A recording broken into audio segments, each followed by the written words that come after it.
The rain that refused to fall. My name is Chinedu, and this story happened many years ago in my mother's village, Obodo Uku, the kind of place where trees still whispered old secrets and everyone knew who your grandfather was before they asked your name. I wasn't born in the village.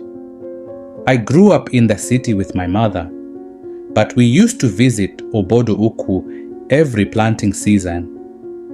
It was the only time I saw grandmother Mankechi, whose knees were as dark as her elbows and who always smelled like ogiri and old prayers.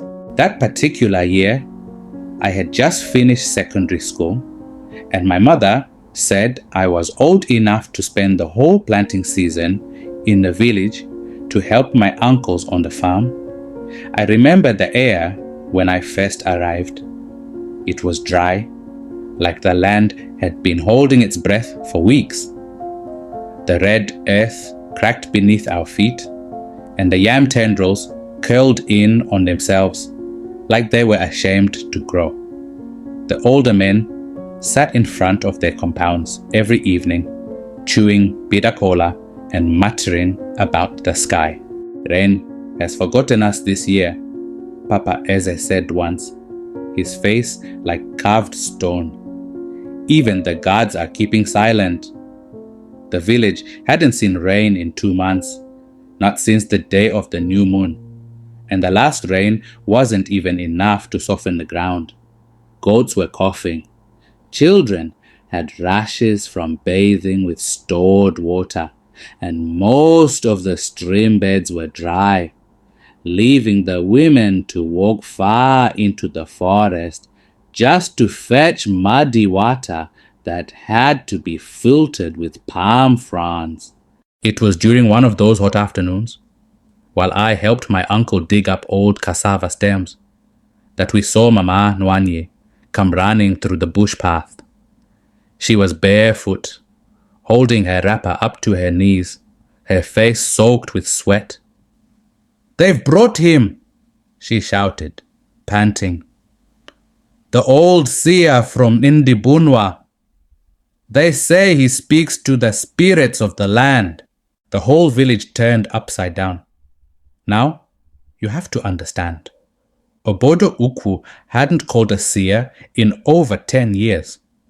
The last one they brought, Dibia Akubweze, had predicted a terrible flood that never came. Since then, the elders had been too proud to admit they needed help from anyone outside the village. But desperation is like fire. It humbles everyone eventually. By evening, the entire village had gathered in the Obi, the village square. The seer sat on a small wooden stool, wearing a faded white wrapper with cowrie shells sewn into the hem. His hair was grey, but his eyes were sharper than a cat's. Around him, goats and chickens had been tied for sacrifice. The air smelled of sweat, fear, and burnt incense. "Rain does not fall," he began, "because something beneath this land is thirsty." Nobody understood at first. He stood and pointed toward the sacred grove, the land near the abandoned well, where children weren't allowed to play. "There is something buried there, a curse. Until it is removed, your prayers will bounce off the sky." People began to murmur. That grove hadn't been touched in decades, not since the Civil War. My grandmother once told me it was the place where those who died in shame were buried. Thieves, killers, or women who died giving birth to twins before it was allowed. The seer asked for silence, then requested one person from each compound to follow him to the grove at dawn. My uncle, Uche, was chosen to represent our family. He wasn't happy about it. "Nothing good ever comes from digging up the past," he muttered as we walked home that night. True to his word, the next morning they went. About 20 men and 3 elders. I stayed behind, but word spread quickly. They had dug and found a small wooden box wrapped in black cloth, buried beneath the roots of an old ugiri tree. Inside the box were bones, tiny, brittle, like those of a child, and a rusted bracelet with the name Nkem carved into it. That name set the whole village on fire. Nkem was the name of a girl who had died mysteriously 25 years ago.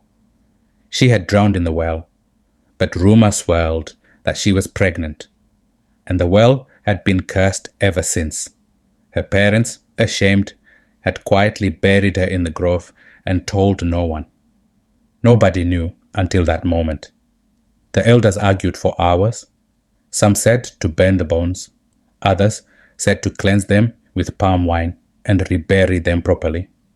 The seer simply said, "Lay her to rest as if she was one of your own. Until she is honored, the land will not forgive you."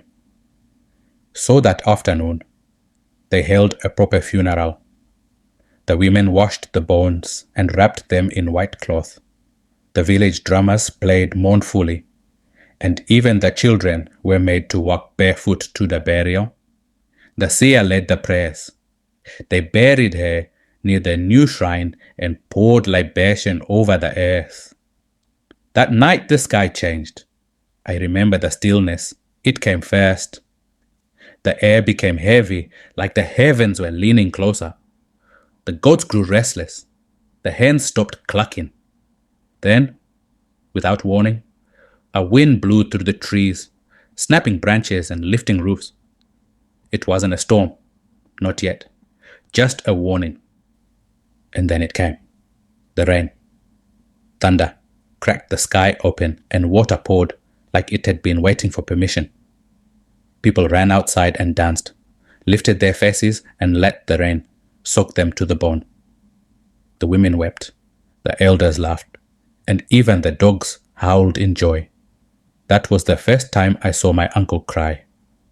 Over the next days, the streams filled again. The yams came back to life. Children stopped coughing. The land, it seemed, had forgiven us. But not everyone. A week later, we heard that Mama Ankem's mother, now an old woman who had left the village years ago, had died suddenly in her sleep. The seer said the girl had finally taken her tears to the world of the ancestors. As for the seer, he vanished 2 days later. No one saw him leave. His mat was cold in the morning, his staff gone, but the footprints near his hut stopped just at the edge of the forest, like he had walked into the air. I stayed in the village until harvest season. Every time it rained, people knelt and thanked God. The elders made it a custom to honor forgotten graves every year, and no child was ever named Nkem again.